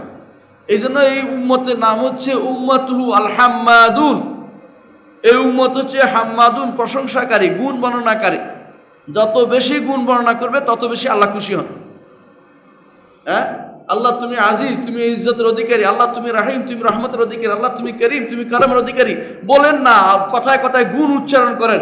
আমরা এতক্ষণ ধরে 24টা গুণের কথা উল্লেখ করেছি রব্বুল আলামিন, কায়দা, গুণ নয়, কি 24টা কায়দার কথা উল্লেখ করেছি, যে আল্লাহ তাআলার গুণ সংক্রান্ত 24টি কায়দা আমরা উল্লেখ করেছি। কয়টা? মোট 24টি কায়দা উল্লেখ করেছি। এগুলিতে 24টা না 22টা উল্লেখ করেছি, 22টা। 23 নম্বর কায়দা, যার উপরে ভিত্তি করে শাইখুল ইসলাম ইবনে তাইমিয়া রাহমাতুল্লাহ আলাইহি একটা গ্রন্থ লিখেছেন, যে দুইটা কায়দা, সেই দুইটা কায়দা এখন আমরা বলতে চাই। তো সেই দুটি কায়দা হচ্ছে, এক আল কাউলু ফিজ জাত, আল কাউলু ফিস সিফাত কাল কাউলু ফিদ দাত। তিনি এইটার উপরে এই দুইটি কায়দার ভিত্তি করে একটা গ্রন্থের নাম দিয়েছেন আত-তাদমুরিয়া, রিসালাতুত তাদমুরিয়া। অনেক ছেলে আছে রিসালাত তাদমুরিয়া বুঝে না। আমার কাছে খুব মজার সাবজেক্ট মনে হয় এটা, রিসালাতুত তাদমুরিয়া। যে এত মজার জিনিস দিছে, দুনিয়ার কোনো মানুষ মানে এই দুইটা পড়লে আকীদা শুদ্ধ হতে বাধ্য। এত সুন্দর আকীদা ইসমা সিফাতের ব্যাপারে তিনি বলেছেন একটা সুন্দর জিনিস বলেছেন আল কাউলু ফিস সিফাত কাল কাউলু ফিদ দাত। ওহে তোমরা যারা আল্লাহর সত্তা সাব্যস্ত করো, আল্লাহ তাআলার সত্তা আছে কি নাই? আল্লাহ তাআলার সত্তা আছে। আল্লাহ তাআলার সত্তা তোমরা যারা সাব্যস্ত করো, তোমরা বলো আল্লাহর সত্তা কি রকম? বলো দেখি, বলতে পারবে? কেউ বলতে পারবে আল্লাহর সত্তা কি রকম? কেউ বলতে পারবে না। তো আল্লাহর সত্তা যদি বিনা ধরন নির্ধারণে বিশ্বাস করতে পারো, আল্লাহর নাম গুণে তোমার সমস্যা হয়েছে কি? বুঝে আসছে কথা? কি সুন্দর উদাহরণ দিলেন, এমনভাবে দিলেন, উনি উদাহরণ দিয়েছেন আরো সুন্দর করে। বলছে, এরপরে বলছেন, তোমার দুই পাশের মাঝখানে থাকে একটা জিনিস, এটার নাম কি? রূপ। রূপ কি কোনদিন দেখছেন? রূপ কি আছে? আছে কি নাই?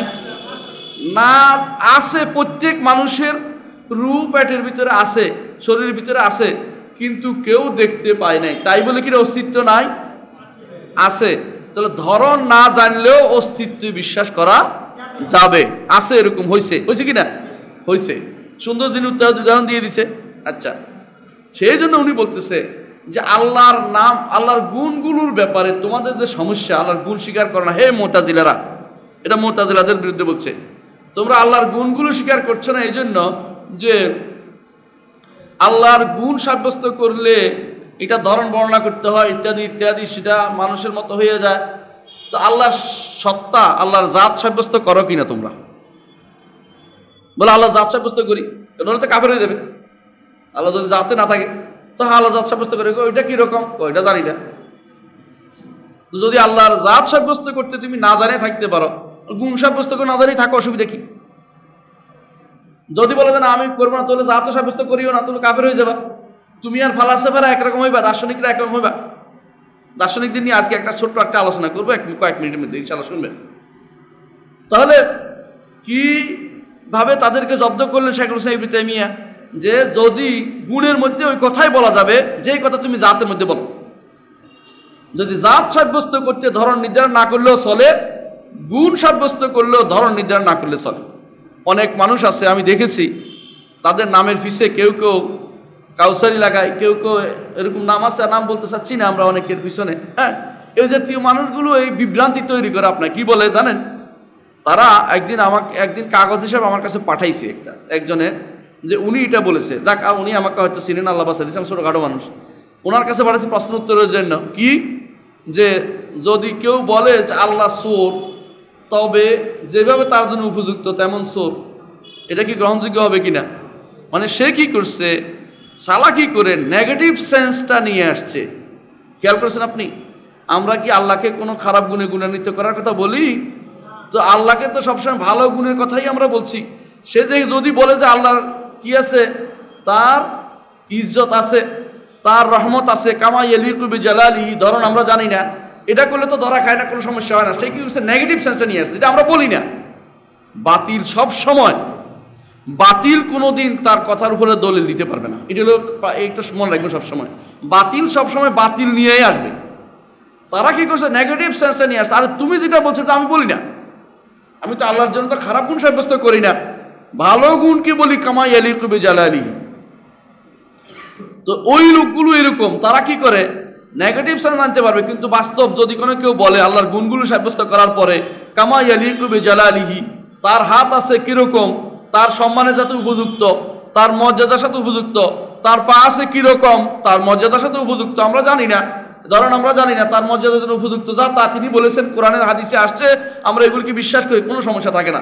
কিন্তু তারা এটাকে মানতে রাজি নাই, এইভাবে বলতে তারা রাজি নাই, কারণ তাদের কাছে এইভাবে বলার অর্থ হচ্ছে মেনে নেয়া, এই জন্য মেনে নিতে রাজি নেই। আচ্ছা, তাহলে এমন একটি জিনিস তিনি শেখ হোসেন উল্লেখ করলেন, যে কথা দিয়ে তাদের পুরো জিনিসটা উল্টে যায়। তারা এখন আল্লাহর হয়, আল্লাহর অস্তিত্ব সাব্যস্ত করলে সিফাতের অস্তিত্ব সাব্যস্ত করতে হয়, সিফাতও সাব্যস্ত করতে হয়, কিন্তু তারা এখানে হেরে যায়। আর একটা এটা দিয়েছেন তিনি, এই বোমা দিয়েছেন কার বিরুদ্ধে? মুতাজিলাদের বিরুদ্ধে। কারণ মুতাজিলা আল্লাহর নামও সাব্যস্ত করে না, একটা গুণও সাব্যস্ত করে না, একটা গুণও সাব্যস্ত করে না। মুতাজিলাদের বিরুদ্ধে তিনি এইটা ছাড়ছেন যে তোমরা জাত সাব্যস্ত করো কিনা? বলে হ্যাঁ জাত সাব্যস্ত করি। বলে জাত কিরকম? বলে জানি না। বলে সিফাতগুলো এরকম ধরে নাও, শেষ হয়ে গেল। এরপরে তিনি বলছেন, হো আশায়েরা এবং মাতুরিদিয়ারা, তোমরা তো আচ্ছা ওদের সাথে মুতাজিলার থেকে ধার করে করে চলো, এবারে বিপদ বসতে। শোনো তাহলে, তোমরা যে সমস্ত গুণ সাব্যস্ত করো, তারা কয়টা গুণ সাব্যস্ত করে বলছিলাম? 7টা। এবং মাতুরিদিয়ারা কয়টা? 8টা। বুঝছেন তো? একটা বাড়তি সাব্যস্ত করে। তোমরা যেগুলি সাব্যস্ত করো ওইগুলির ধরন জানো, যেগুলি তোমরা সাব্যস্ত করো এগুলি কি ধরন জানো নাকি? বলে না, ধরন জানি না। ওরা কি ধরন জানে এগুলো? ওরা কি বলতে পারবে আল্লাহ? তারা সাব্যস্ত করে আল্লাহর কি কথা, কালাম সাব্যস্ত করে, একরকমের সাব্যস্ত, পুরো সাব্যস্ত করে না, এটা আমরা জানি, বলে আলোচনা আসবে কোনোদিন। আল্লাহর পরিপূর্ণ কালাম তারা সাব্যস্ত করে না। কালাম বলতে বোঝায় যে তিনি একটা কথা বলে দিচ্ছেন, এটার অনুবাদ হইতে হইতে আসতেছে। কীরকম মনে হয় যেন ফটোস্টেট মেশিনে বেরোতেছে আর কি, কাগজ, নাউজুবিল্লাহ, এরকম মনে করে আর কি। তো তারা মনে করে আল্লাহর কালাম একটা, এটা যদি কোনো অনুবাদ করা হয়, আরবি অনুবাদ, আরবদের জন্য করলে কোরআন হয়, আর যদি অনারবদের জন্য করা হয় তাহলে তাওরাত হয়, আর যদি হিব্রু ভাষীদের জন্য তাওরাত হয়, তারপরে সিরিয়ানি ভাষার লোকদের জন্য অথবা যেটাকে সালেমিয়া ভাষার জন্য করা হয় তাহলে কি হয়, ইঞ্জিল। এই জাতীয় কথাবার্তা, ফালতু কথাবার্তা বলে। এর অর্থ হচ্ছে তারা আসলে আল্লাহ কোনো কথা কথা আল্লাহর কালাম সাব্যস্ত করে। তারপর তারা বলে মুখে যে আমরা কালাম সাব্যস্ত করি। আচ্ছা, তোমরা কালাম সাব্যস্ত করো, এটা ধরন জানো? বলে না, জানি না। তো এটা অসুবিধা কি হয়েছে? অন্যগুলো এরকমই তো, অন্যগুলি তো এরকম। তো এটা হচ্ছে 24 নম্বর কায়দা, যে আল কাউলু ফি বা'দি সিফাত কাল কাউলি ফিল বা'দিল আখার। কোন সিফাতের ফলে তুমি যা বলছো অন্য সিফাতের ফলে ঠিক তাই আমি বলতে পারবো। তুমি যে সমস্ত সিফাত, তুমি কেছো আল্লাহর রহমত আছে, আল্লাহর হায়াত আছে, আল্লাহর কি আছে? হায়াত আছে। বলে যে আল্লাহর হায়াত কিরকম? বলে জানি না। বলে ঠিক, আমিও বলতে পারবে আল্লাহর রহমত আছে, আল্লাহর রহমত কিরকম আমি জানি না, সমস্যা কি তোমার? একই কথা, একই কথা, তুমি উল্টাতে পারো না। এখন বলবে তারা, শুনেন তাহলে, বলবে তারা এটা যে আল্লাহ তাআলার যে গুণগুলি আমরা সাব্যস্ত করেছি এগুলি কোরআন হাদিস দিয়ে সাব্যস্ত করি নাই। কি দিয়া? বিবেক দিয়ে সাব্যস্ত করছি। তারা এগুলি বিবেক দিয়ে সাব্যস্ত করে, কোরআন হাদিস সাব্যস্ত করে না। কোরআন হাদিস তাদের কাছে আদিল্লা লফজিয়া, জাজি বলতেছে এগুলি হচ্ছে শাব্দিক কথা, এগুলি দিয়ে দলিল দেওয়া যাবে না, বিবেক দিয়ে দলিল দিতে হবে। নাউযুবিল্লাহ, রাজির কথা এগুলো। তো এরা আমরা এগুলি বিবেক দিয়ে সাব্যস্ত করি, আকল দিয়া।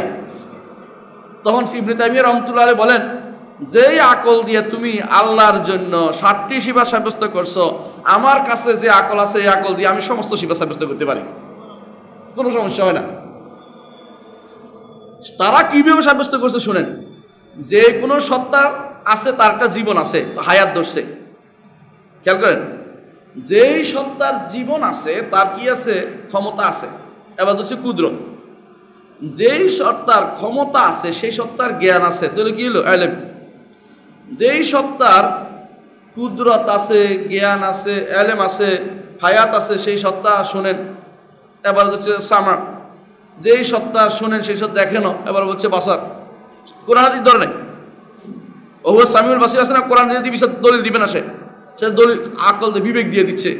তারপরে বলতেছে যেই সত্তার যে বিবেক আর শুনে কেমন, সেই সত্তা কথাও বলে, এবার হচ্ছে কালাম ধরছে এটা।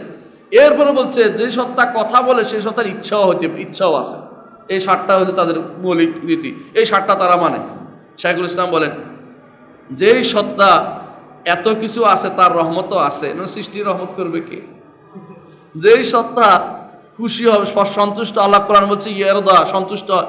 যেই সত্তার এত কিছু আছে তিনি কি সন্তুষ্ট হন। যেই সত্তার এত কিছু আছে তিনি ক্রোধান্বিত হন, রাগও হন, নইলে জাহান্নাম দিবে কি জন্য? রাগ না হলে।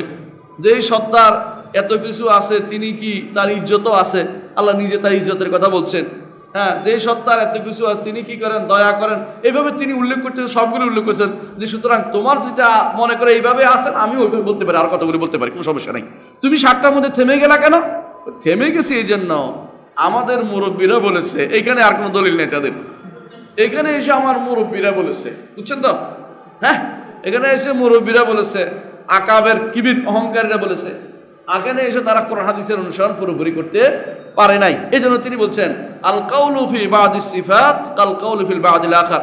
কিছু কিছু সিফাতের ব্যাপারে তোমার যে অভিমত, আমি এটাকে ঠিক হুবহু অন্যখানে খাপ খাওয়াইতে পারো, কোনো সমস্যা হবে না আমার কাছে, তোমার আমার কাছে আসো। এই জন্য তিনি আত্মাদমুরিয়া লিখছেন, একবারে উদাহরণ দিয়ে একটা করে সিফাত নিয়ে দেখাইছেন যে এইটা সাব্যস্ত করলে তো তোমার যদি সমস্যা না হয়, আমি এটা সাব্যস্ত করলে কোনো সমস্যা হয় না। কি বলছে তারা জানেন? ওরা বলে যে আপনার যদি কোনো রহমত সাব্যস্ত করি আল্লাহ, তাহলে সমস্যা কি? অন্তর লাগে, নরম করা লাগে, রহমত রিক্কাতুল কলব লাগবে, কলবের মধ্যে আসর পড়তে, প্রভাব পড়তে হবে। শাইখুল ইসলাম বলে না, এত কিছু লাগে না, এটা তো তোমার বিবেক, তোমারটার মধ্যে এটা হয়, আল্লাহটার মধ্যে এটা দরকার হয় না। কারণ তুমি যেটা সাব্যস্ত করছো ওইটার মধ্যে আমি এরকম কথা বলতে পারি। তুমি বলছো শোনে, আমি তো শোনার জন্য কি লাগবে এখন? তোমার কথা অনুসারে শোনার জন্য তো কান লাগে, কানের ছিদ্র লাগে, পর্দা লাগে। তো আমরা কি বলি নাকি তুমি বলবা নাকি? এটা বলে না, বলি না। তো ঠিক অন্য কারণে এটা বলিও না। তো তখন স্বাভাবিক জিনিসটাকে কেন এত অস্বাভাবিক করে ফেলছো তোমরা? সমস্যা হয়েছে এটা, যেই জিনিসটা স্বাভাবিক এটাকে অস্বাভাবিক করে ফেলছে। কেন? কারণ অমুকে বলেছে, তমুকে বলেছে, এটা হচ্ছে তাদের প্রমাণ, এর বাইরে আর কোনো তাদের প্রমাণ নাই। তাহলে আমরা কয়টা কায়দা নিলাম? 24টা। কয়টা কায়দা? 24টা। আমরা এখন আরও অল্প 4টা কায়দা নিয়ে ইনশাল্লাহ শেষ করব। 1 নম্বর কায়দা হচ্ছে যে আল্লাহর নাম এবং গুণ দুটার জন্য কিছু কায়দা একসাথে, নাম এবং গুণের জন্য কিছু কায়দা একসাথে উল্লেখ করব। আগে আমরা 7টা বলেছিলাম না, এরপরে বলেছিলাম এখন 24টা। এখন উভয়ের জন্য কোরআন হাদিস, নাম এবং গুণ উভয়ের জন্য কিছু কায়দা উল্লেখ করব। 1 নম্বর কায়দা হচ্ছে আল্লাহর নাম এবং গুণ এগুলো কোরআন সুন্নাহ দ্বারা দুটাকে একসাথে, এই দুটার বাইরে কিছু সাব্যস্ত করা যাবে না। নাম এবং গুণ কোরআন সুন্নাহর ভিতর থেকে নিতে হবে। বুঝে আসছে? 2 নম্বর কায়দা হচ্ছে যে এগুলোকে প্রকাশ্য অর্থ নিতে হবে। কি অর্থ নিতে হবে? প্রকাশ্য অর্থ নিতে, বাতিনি কোনো গোপন অর্থ প্রকাশ করা যাবে না, প্রকাশ্য অর্থ নিতে হবে। 3 নম্বর কায়দা হচ্ছে প্রকাশ্য অর্থ কি? প্রকাশ্য অর্থ যা মানুষ বললেই বুঝে আসে সেটাই নিতে হবে, কিন্তু এটা ধরনটা নেওয়া যাবে না। ইয়াদ বললে হাত আসে এটা নেবেন, কিন্তু ধরন নেওয়া দরকার নেই। বুঝে আসছে? ধরন নেওয়া দরকার নেই। গরুর পা আর আপনার পা একরকম না, কিন্তু পা তো। সুতরাং আপনাকে ওই অর্থটা নিতে হবে যেটা প্রথমেই আসলে স্বাভাবিকভাবে আসে, ওইটা নিতে হবে। এখানে অন্য কোনো অর্থ নেওয়া যাবে না। এখানে সমস্যা কোনটা করছে জানেন? আশায়ের মাতুরিদিয়ারা কি করে জানেন? ওরা বলে যে আমরা তো এটার অর্থও করি না, অর্থ করে না। এক গোষ্ঠী অর্থ করেই না, এমনি ছেড়ে দিছি। কেন ছেড়ে দিছেন এভাবে? অর্থ করলেন না কেন? বলে যে অর্থ করলে সমস্যা হয়। কি সমস্যা হয়? অর্থ করলে তো আমরা এই মানুষের সাথে মিশে যায়, ওই যে ধরন সমস্যা আছে, এই জন্য অর্থ। এইটা নাম হলো তাফউইদ নাম দিছে তারা। এই অর্থ যদি কোনো বাদ দেওয়া হয় তাহলে আল্লাহর সিফাতকে অস্বীকার করা হয়, আল্লাহর নামকে অস্বীকার করা হয়। মুতাজিলারা অর্থ না করে নাম অস্বীকার করেছে, আশারা এবং মাতুরিদিয়ারা অর্থ না করে সিফাত অস্বীকার করেছে। বুঝতে পারছেন কথাটা? তো আল্লাহর নামের প্রকাশ্য অর্থ নিতে হবে। প্রকাশ্য অর্থ হচ্ছে যেটা সরাসরি বললে যেটা আসে, মাথায় আসে, এটাই হচ্ছে প্রকাশ্য অর্থ। কামা ইয়াদিকু বিজালালি বললে আর সমস্যা থাকে না। 4 নম্বর হচ্ছে অর্থ হচ্ছে এটা যে যদি কেউ আল্লাহর সিফাতকে অস্বীকার, দুই গোষ্ঠী পরস্পর যারা অস্বীকার করেছে, আল্লাহর সিফাতকে যারা অস্বীকার করে, আল্লাহর নাম এবং গুণকে যারা অস্বীকার করে, তারা প্রকারান্তরে অস্বীকার করার আগে কি করে আল্লাহকে সৃষ্টিকুলের সাথে একটা কি করে তুলনা করে নেয়। বুঝছেন কথাটা? ধরেন আপনি বললেন যে আল্লাহর পা আছে বলা যাবে না, আল্লাহর পা আছে বলা যাবে না। কেন বলা যাবে না বলছে বলেন তো? মানুষের মতো হয়ে যাবে। তো আগে কি করছে? সে উদাহরণ দিছে, উপমা নির্ধারণ করছে, এই জন্য অস্বীকার করেছে। ঠিক অনুরূপভাবে যারা বলে যে আরেকটা গোষ্ঠী আছে যারা বলে যে আল্লাহর পা মানুষের পায়ের মতো, ওরাও কিন্তু প্রকারান্তরে কি করছে? আল্লাহর যে সঠিক গুণটাকে অস্বীকার করেছে। কারণ মানুষের মতো একটা বানাইছে, এটা তো আর আল্লাহর গুণ না, তাহলে আল্লাহর নামও না এটা। তাহলে আল্লাহটাকে এই দুই গ্রুপে একে অপরের দোষে দুষ্ট। কুল্লু মুআত্তিল মুমাসসিল ওয়া কুল্লু মুমাসসিল মুআত্তিল, এই কায়দা শাইখুল ইসলাম ইবনে তাইমিয়া বলেছেন। এটা হচ্ছে বাস্তব কথা। তাহলে আমরা বুঝতে পারলাম যে 4টি কায়দা অনুসারে, এই 4টি কায়দার মোট 28টি কায়দা আমরা উল্লেখ করলাম। 28টি কায়দা আমরা উল্লেখ করলাম। কি জন্য? 28 না, 28, হ্যাঁ 28টি কায়দা আমরা উল্লেখ করলাম এখানে। আর আগে করেছিলাম 7টি। 28 আর 7 কত? 35টি কায়দা নাম এবং গুণের সাথে সংশ্লিষ্ট। আমরা এখন উল্লেখ করতে চাই, সময় আজকে আর কুলোবে না, আমরা এখন আগামী ক্লাসে আমরা ইনশাল্লাহ উল্লেখ করব আমাদের বিপক্ষ দল যারা আছে এদের আল্লাহর নাম এবং গুণের ব্যাপারে এদের অবস্থানটা কি, আল্লাহ নাম এবং গুণের এদের অবস্থান কি, এটা নিয়ে আমরা বিস্তারিত আলোচনা করবো ইনশাল্লাহ। অর্থাৎ যারা কেন, কোন জায়গা থেকে তাদের সমস্যাটা হয়েছে, কোনখান থেকে তাদের সমস্যাটা হয়েছে, এইটা আমরা যদি উল্লেখ করতে থাকি ইনশাল্লাহ আপনারা বুঝতে পারবেন যে আসলে কত বেশি দরকার ইমান বুঝা, ইমানের অর্থ বোঝা কত বেশি দরকার, এটা আমাদের বেশি দরকার। তো আল্লাহ এটুকু আজকে আমরা আল্লাহর ভরসা রেখে আজকে এটুকু রাখি ইনশাআল্লাহ।